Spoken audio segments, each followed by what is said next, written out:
Hi Arrangeables, welcome to Rakesh and Jenny 2.0. இந்த வீடியோல நம்ம என்ன பார்க்க போறோம்னா நம்மளோட ரீசன்ட் வீடியோஸ் எல்லாத்துலயுமே பாத்தீங்கன்னா இந்த ஒருத்தவங்க GV Prakash as music director versus GV Prakash as hero roast போடுங்க ப்ரோ அப்படினு சொல்லி கேட்டிருக்காங்க. யார் அது? நான் தானே. அது என்னது? GV Prakash as hero versus music director. இதுல என்ன ரோஸ்ட் பண்றதுக்கு இருக்கு அப்படினு படுத்துட்டு யோசிச்சு பார்த்தோம். தூங்கிட்டு இருக்கறப்ப கனவுல யோசிச்சு பார்த்தோம். சாப்பிடுறப்போ டீ குடிக்கிறப்போ அவ்வளவுயே வீக்கெண்ட் பார்ட்டில கூட யோசிச்சு பார்த்தேன். அப்பெல்லாம் சிக்காது. ஒரு இடத்துல இருக்கிறப்ப மட்டும் கரெக்ட்டா சிக்கிச்சு. அது உங்கள நிறைய பேருக்கு தெரிஞ்சிருக்கும் எங்கன்னு. அத நானே என் வாயால சொல்றதை விட கமெண்ட் செக்ஷன்ல போய் பாருங்க. நம்ம புள்ளிங்க கரெக்ட்டா லிஸ்ட் போட்டு வச்சிருப்பாங்க. வேணும்னா உங்களுக்கு ஒரு க்ளூ கொடுக்கட்டுமா? அந்த இடம் மனுஷங்க நிம்மதியா போற ஒரே இடம். இவனை கக்குத்துலயே வச்சு தாத்துறது நமக்கு நல்லது. இப்ப கண்டுபிடிச்சவங்க கண்டுபிடிச்சுக்கங்க, கண்டுபிடிக்காதவங்க கமெண்ட் செக்ஷன்ல போய் பார்த்து தெரிஞ்சுக்கங்க. சாரி, ஆரம்பிக்கலாங்களோ? அதாவது நம்ம ஜிவி பிரகாஷ் யாரு அப்படின்னு பாத்தீங்கன்னா நம்ம ஏஆர் ரஹ்மான் இருக்கார் இல்லையா, அவரோட சொந்த அக்கா இருக்காங்க இல்லையா, ஏஆர் ரெஹானா அப்படின்றவங்களோட சொந்த பையன். இது உங்கள நிறைய பேருக்கு தெரிஞ்சிருக்கும். சத்தியமா தெரியாது சார். ஆனா உங்கள நிறைய பேருக்கு தெரியாத இன்னொரு விஷயம் சொல்லட்டுமா? இவருக்கு கியூட்டா ஒரு தங்கச்சி இருக்காங்க. அந்த தங்கச்சி ஹீரோயினா கூட சூரி கூட நடிச்சிருக்காங்க. என்னது, சூரி கூட ஹீரோயினா நடிச்சிருக்காங்களா? அது யாருப்பா அப்படின்னு கேட்டீங்கன்னா விடுதலை அப்படின்னு ஒரு படம் வந்து தெரியுமா? அந்த படத்துல சூரிக்கு பேரா ஒரு பொண்ணு நடிச்சிருக்கும் தெரியுமா? அவங்க தான் நம்ம ஜிவியோட தங்கச்சி. அவங்க பேரு பவானி ஸ்ரீ. இத கேட்டு எத்தனை பேர் ஷாக் ஆனீங்கன்னு மறக்காம கமெண்ட் செக்ஷன்ல சொல்லுங்க. ஓகே. அவங்களே வந்து ஆக்டிங் இதெல்லாம் போயிட்டு பண்ணி she got the role for her own hard work. So ஒட்டு மொத்தத்துல இவங்க ஒரு மியூசிக்கல் ஃபேமிலி. அவ்வளவுயே ஏஆர் ரஹ்மானோட அப்பாவுமே ஒரு மிகப்பெரிய மியூசிக் டைரக்டர். இத பத்தி பேசினா பேசிட்டே போவோம், டாபிக்கை விட்டு வெளியே போய். அதனால எங்கேயும் தாண்டி போகாம என்ன பேச வந்தோமோ அதை பேசுவோம். ஜிவி பிரகாஷ் அவர்கள் 2006ல வெயில் அப்படின்ற படம் மூலமா மியூசிக் டைரக்டரா அறிமுகம் ஆனாரு. அந்த படத்தோட சாங்கும் பயங்கர ஹிட். அதுலயும் முக்கியமா இந்த உருகுதே மருகுதேன்னு ஒரு பாட்டு இருக்கும் தெரியுமா? அந்த பாட்டு கேட்கவும் நல்லா இருக்கும், பார்க்கவும் நல்லா இருக்கும்.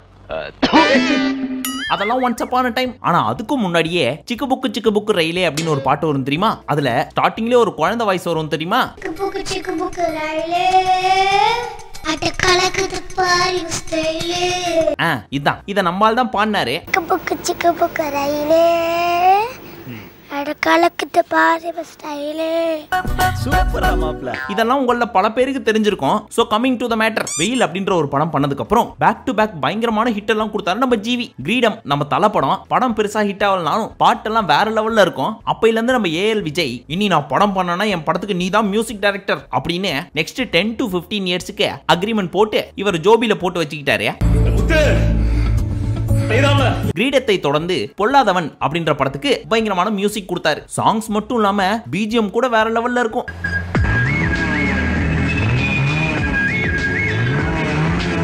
இன்னைக்குமே நிறைய பேரோட பல்சர் பைக்ல இந்த பிஜிஎம் ஓடிட்டு இருக்கும். மண்டையில ஓடிட்டே இருக்கான். எப்படி ஏஎல் விஜய் இவரை பிடிச்சி வச்சுக்கிட்டாரோ அதே மாதிரி நம்ம வெற்றிமாறனும் என் படத்துக்கு நீ தான் மியூசிக் பண்ணணும்னு சொல்லி இவர் ஒரு 10 வருஷம் பிடிச்சி வச்சுக்கிட்டாரு. இப்படியே ஒவ்வொரு டைரக்டருக்கு ஹிட் மேல ஹிட் கொடுக்க பெரிய பெரிய டைரக்டர்ஸ்க்கு செல்லப்பிள்ளையானார் நம்ம ஜிவி பிரகாஷ். குத்துக்கு குத்தும் போடுவாரு, மெலடிக்கு மெலடியும் போடுவாரு. பல வித்தையில கையில வச்சிருக்க பாரு. அப்ப இருந்து யுவன் சங்கர் ராஜாக்கு பயங்கர டஃப் கொடுத்தாரு. அவ்வளவுயே ஒரு பாயிண்ட்ல ஏஆர் ரஹ்மானுக்கு ஈக்குவலா போயிட்டு இருந்தார்.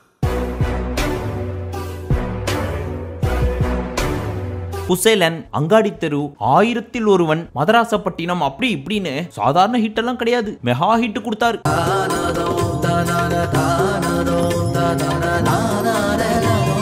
இப்படியே 2006ல ஸ்டார்ட் பண்ண நம்ம ஜிவி மியூசிக் மேல மியூசிக்கா போட்டு 2013 வரைக்கும் நான் மியூசிக் மட்டும் தான் போடுவேன், இப்போதைக்கு ஹீரோ ஆகிற ஐடியா எல்லாம் கிடையாது அப்படின்னு சொல்லி மியூசிக்ல மட்டும் தன்னோட வெயிட்டை காமிச்சிட்டு இருந்தவரே 2013ல நம்ம தளபதியோட சேர்ந்து வாங்கண்ணா வணக்கங்கண்ணா அப்படின்ற பாட்டுல ஒரு குட்டி ஸ்டெப் போட்டு கேமியோ அப்பியரன்ஸ் கொடுத்திருப்பாரு.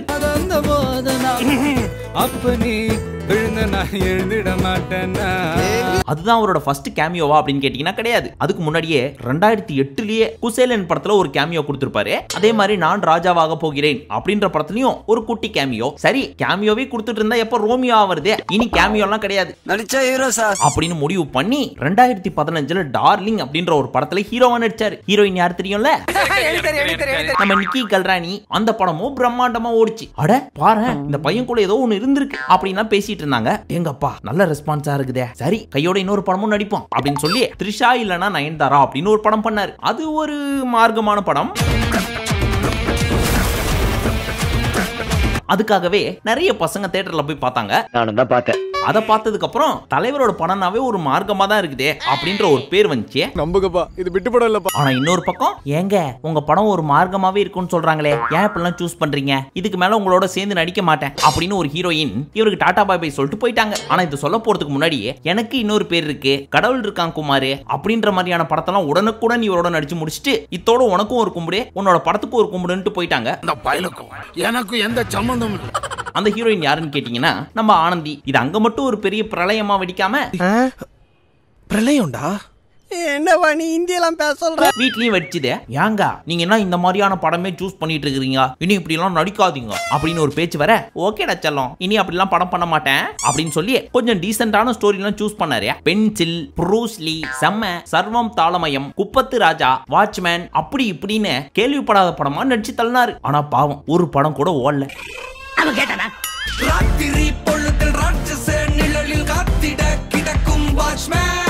அது எப்படி அதே நான் பெரிய பெரிய ஹீரோஸ்க்குலாம் மியூசிக் போட்டு கொடுத்துருக்கேன், இந்த மாதிரியான படம்லாம் பண்ணிட்டு இருக்கிறப்போ ஆனா அவங்களுக்கெல்லாம் ஓடுது, எனக்கு மட்டும் ஏன் வாரம் கட்டுது அப்படின்னு யோசிச்சாலும் பாட்டும் பெருசா ஹிட் ஆக மாட்டேங்குது, படமும் பெருசா ஹிட் ஆக மாட்டேங்குது. ஆனா இந்த ரெண்டுத்துக்கும் நடுவுல நாச்சியார் அப்படின்னு ஒரு படம் வந்துச்சு, அதே மாதிரி சிவப்பு மஞ்சள் பச்சை அப்படின்னு ஒரு படம் வந்துச்சு. இதெல்லாம் மட்டும் தான் ஓரளவுக்கு ஓடிச்சு. ஆனா திரும்பி பாக்குறதுக்குள்ள 10 வருஷம் ஆகி போச்சு. ஐயோ இது வரைக்கும் நம்ம 10 படத்துக்கு மேல பண்ணிட்டோம், அதுல ஒரு படம் 2 படம் தான் ஓடி இருக்குது, அதுவும் சூப்பர் ஹிட்னு சொல்ல முடியாது. டார்லிங், த்ரிஷா இல்லனா நயன்தாரா இந்த மாதிரியான back to back hit movies கொடுத்தவன் நானு, எனக்கே இந்த கதி, இது வேலைக்கு ஆகாது, பழைய மாதிரி இறங்கிட வேண்டியதுதான். இனி நான் போற பாதை சிங்கப்பாதை அப்படின்னு முடிவு பண்ணி பேச்சுலர் அப்படின்னு ஒரு படம் பண்ணாரு. அங்க இருந்து தான் ஏதோ பத்திக்கிச்சு போல இருக்கு. அதாவது படம் பழைய மாதிரி இல்லாம ஓரளவுக்கு ஓடிச்சுன்னு சொல்ல வந்தேன். எங்க தியேட்டர்லயா அப்படின்லாம் கலாய்க்க கூடாது, ஓடிடில சொல்ல வந்தேன்.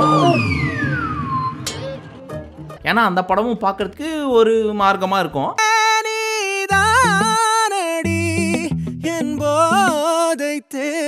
அதுக்கு அப்புறத்துல இருந்து இப்போ வரைக்கும் ஜெயிலு, செல்ஃபி, ஐயங்கரன், அடியே, ரிபல், கல்வன், டியர் இப்படின்னு கண்டினியூஸா மூவி பண்ணிட்டே இருக்காரு ஒரு வருஷத்துல 3 நாளுன்னு. ஆனா எதுவும் பெருசா போகலனாலும் ஓரளவு கான்செப்ட்லாம் நல்லா தான் சூஸ் பண்ணிட்டு இருந்தாரு. ஆனாலும் என்ன பண்றது, மக்கள் அதை போய் தியேட்டர்ல பார்க்காம ஓடிடில தான் பாப்பன்னு பார்த்துட்டு இருக்காங்க. இப்படியே போச்சு நான் வேலைக்காவது அப்படின்னு முடிவு பண்ண நம்ம ஜிவி அவர்கள், நானும் விஜய் சேதுபதி மாதிரி இறங்க போறேன்டா, இனி வருஷத்துக்கு ஒரு படம் 2 படம்லாம் கிடையாது, ஒரு வருஷத்துக்கு குறைஞ்சது 5-6 படம் ரிலீஸ் பண்ணியே ஆவேன் அப்படின்னு முடிவு பண்ணி இந்த வருஷத்துல மட்டும் ஆல்ரெடி 3 படம் ரிலீஸ் ஆயிடுச்சு, அடுத்து 3 படம் ரெடியா இருக்குது. சோ 2024ல மட்டும் நம்ம தலைவரே 6 படம் ரிலீஸ் பண்ண போறாரு. ஐயோ நீங்க ரொம்ப டேஞ்சர் போல்தே. எப்படியாவது ஒன்னாவது ஓடிரோன்ற நம்பிக்கையில. நோ ஜிவி பிரகாஷ்னா நீ கவலைப்படாதனா, அந்த படம்லாம் ஓடுதோ இல்லையோ இன்னும் ஏகப்பட்ட படம்லாம் இங்க ஓடிட்டு இருக்குது, அதெல்லாம் பயங்கர ஹிட். ஆனா என்னைக்குமே நன்றியை மறந்துட கூடாதுனா. சோ உங்களோட க்ளோஸ் ஃப்ரெண்ட் கிட்ட இந்த வெற்றிக்கு நீ தான் காரணம், இன்னைக்கு சந்தோஷமா இருக்குன்னா அதுக்கும் நீ தான் காரணம் அப்படின்னு சொல்லி நன்றி சொல்ல மட்டும் மறந்துடாதீங்க. ஓகே ஓகே அப்போ சொல்றேன். சரி ஃபைனலி ரிசல்ட் சொல்ல வேண்டிய நேரம் வந்துச்சு. இது வரைக்கும் நம்ம ஜிவி பிரகாஷ் அவர்கள் மியூசிக் டைரக்டரா 80 படத்துக்கு மேல பண்ணிருக்காரு. அவ்வளவு பெரிய ஆளா? அதுல கிட்டத்தட்ட 55ல இருந்து 60 வரைக்கும் சூப்பர் டூப்பர் ஹிட். ஆனா ஹீரோவா 20ல இருந்து 21 படம் பண்ணிருக்காரு. இதுல கேமியோவா ஒரு சில படம் எல்லாம் பண்ணார்ல, அதெல்லாம் சேர்க்காம அது மட்டும் இல்லாம இந்த வருஷத்துல இன்னும் 3 படம் ரிலீஸ் ஆக போகுது, அதையும் சேர்த்தா கிட்டத்தட்ட 24 படம் வருது. அதெல்லாம் கிடையாது ஸ்பெஷல் அப்பியரன்ஸ்ல வந்தாலும் அதையும் சேர்த்து தான் ஆகணும் அப்படின்னு சொன்னீங்கன்னா 30ல இருந்து 31 படம் பண்ணிருக்காரு. காம்படிஷன் நம்மள அடிச்சுக்க ஆள் இல்ல நினைச்சேன், இவன் டஃப் கொடுப்பான் போலது. பட் அதெல்லாம் நம்ம கணக்கு வச்சுக்க வேணாம், ஜஸ்ட் 20 மூவின்னு மட்டும் வச்சுப்போம். இதுல ஹிட்டான படம் அப்படின்னு பாத்தீங்கன்னா டார்லிங் சொல்லலாம், த்ரிஷா இல்லனா நயன்தாரா சொல்லலாம், நாச்சியாரு சரி அதுவும் ஹிட்னே வச்சுக்கங்க. 3 சிவப்பு மஞ்சள் பச்சை கூட ஹிட், 4 அடியே ஓகே, 5 பேச்சுலர் கூட ஹிட்னு வச்சுக்கங்க ஒரு காரணத்துக்கு. சோ 6 படம் வருது, இதோட 2 கூட சேர்த்துக்கங்க, 8 படம் ஹிட்னு வச்சுப்போம். சோ பெர்சன்டேஜ்ல பார்த்தா 40ல இருந்து 45% தான் வருது ஹிட் கொடுத்த படம் அப்படின்னு பார்த்தா. அதுலயும் ஸ்கூல்ல மாஸ்டர்ட்ட கெஞ்சி கேக்குற மாதிரி அப்படி இப்படின்னு 2 மார்க் போட்டு பாஸ் ஆக வச்சிருக்கிறோம். ஆனா as a மியூசிக் டைரக்டரா பார்த்தா கிட்டத்தட்ட 70 to 80% மார்க் எடுத்து வச்சிருக்காரு. ஆனா ரெண்டுத்தையும் பேலன்ஸ் பண்றது பெரிய விஷயம் தான்ப்பா. ரெண்டுத்தையும் தாண்டி இன்னொன்னுத்தையும் பேலன்ஸ் பண்றாருல, அது இன்னமும் பெரிய விஷயம். சரி அந்த டாபிக் போவேனா, coming to the moral of the story. எனக்கு என்ன தோணுதுன்னா, சொல்லுப்பா சொல்லுங்கறல ஜீவினா நீங்க பெரிய பெரிய ஹீரோஸ்க்குலாம் மியூசிக் போடுறத நிறுத்துங்க. உங்க மியூசிக் யூஸ் பண்ணிட்டு அவங்கள ஹிட் ஆயிட்டு போயிடுறாங்க, ஆனா அதே மியூசிக் தான் உங்களுக்கும் போடுறீங்க, ஆனா நீங்க மட்டும் ஹிட் ஆக மாட்டீங்க. உங்களால மத்தவங்க எல்லாம் வளர்ந்தாங்க, ஆனா யாரும் உங்களை திரும்பி கூட பார்க்கல பாத்தீங்களா வளர்றதுக்கு. அதனால இனி வருஷத்துக்கு 1 படம் 2 படம் மட்டும் பண்ணுங்க. அந்த 2 படத்துல மியூசிக்கை மட்டும் வேற லெவல்ல கொடுத்தீங்கன்னு வச்சுங்க, நீங்களும் ஆவலாம். அடுத்த டி அதுக்கப்புறம் பாருங்க, எதையும் தேடி நீங்க போ தேவையில்ல, எல்லாம் உங்களை தேடி வரும். சரி நம்மளோட அன்பான ஆரஞ்சு பிளட் பேச்சுக்கு இணங்க இந்த வீடியோவை பண்ணி முடிச்சாச்சு. சொல்லியாச்சு. பட் நம்ம அண்ணனை பத்தி நீங்க என்ன நினைக்கிறீங்க அப்படின்றத மறக்காம கமெண்ட் செக்ஷன்ல சொல்லணும். இல்லனா நான் கோச்சிப்பேன். பட் இது முடிக்க போறதுக்கு முன்னாடி அண்ணன் கோவத்துல ஒரு விஷயம் சொல்லியிருப்பாரு, அதை கேட்டு க்ளோஸ் பண்ணிக்கங்க. நான்லாம் ரொம்ப பாரம்பரியமா கத்துக்கிட்டு வந்திருக்கேன். Western classical piano gold medallist, year டெஸ்ட்ல கோல்ட் மெடல் வாங்கியிருக்கேன். கிளாசிக்கல் மியூசிக் படிச்சிருக்கேன், ஹிந்துஸ்தானி படிச்சிருக்கேன்.